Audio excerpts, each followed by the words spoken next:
परमेश्वर के बड़े नाम की इस अनुग्रहित दिन में अत्यधिक महिमा होने पाए। आज सुबह जो वचन परमेश्वर ने हमें दिया है वो है लूका रचित सुसमाचार के 7वें अध्याय का 8वां वचन।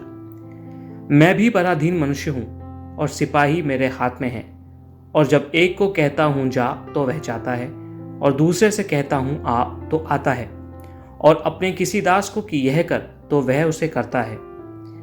यहां हम देखते हैं कि एक सूबेदार अपने दास को यीशु के पास भेजकर क्या कहलवाता है। इस अनुग्रहित वचन को आधार बनाकर क्या हम पराधीन हैं, इस सवाल के साथ आज का मनन शुरू करें। रोमी साम्राज्य में सूबेदार एक बड़ा पद होता है। 100 सैनिकों का प्रधान होता है वह व्यक्ति। वह अच्छे से जानता था कि उसके अधिकार की सीमा कितनी है। उसके अधीन ऐसे कई सेवक, जवान या सैनिक हैं जो उसके कहने से आते हैं, चाहते हैं, काम करते हैं। वह जानता था कि उन पर उसके अधिकार की सीमा कितनी है या कहां तक है, लेकिन उसी समय उसके मन में इस बात का भी बोध था कि वह खुद भी पराधीन मनुष्य है और उसका अधिकार भी एक सीमा तक ही है। आज के समय में हम ऐसे कई लोगों को जानते हैं जिन्हें थोड़ा सा ऊंचा ओहदा या आज़ादी मिलते ही वे अपने नीचे काम करने वालों को बिल्कुल मामूली समझने लगते हैं। थोड़ी सी आज़ादी मिलते ही उन्हें लगता है कि उनसे ऊपर इस दुनिया में और कोई नहीं है।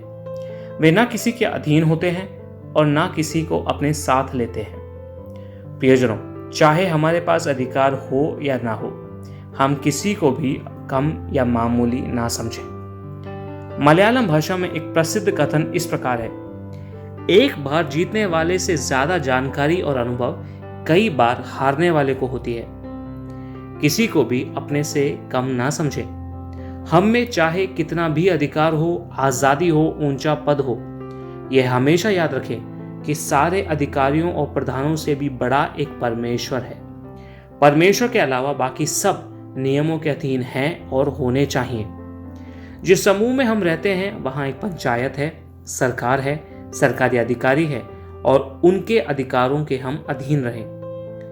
क्योंकि सूबेदार अपने अधिकार की सीमा जानता था, इसीलिए जब यीशु उसके प्रिय दास को चंगा करने के लिए उसके घर आते हैं तो वह अपने दासों को भेजकर यीशु को यह कहलवाता है कि मैं इस योग्य नहीं कि यीशु आप मेरे घर आएं या मैं आपके पास आऊं। कितना अच्छा एक दृष्टिकोण था उनका जीवन के प्रति। इस बात की समझ कि साक्षात परमेश्वर प्रभु यीशु मसीह योग्य है और खुद वह जो अधिकार रखता है परमेश्वर के सामने अयोग्य है।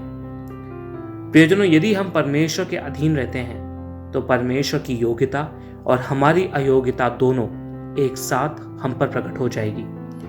थोड़ा और परमेश्वर के बलवंत हाथ के नीचे हम बने रहें, अधिकार के अधीन रहें, सारे अधिकार रखने वाले परमेश्वर की पूरे मन से सेवा करें।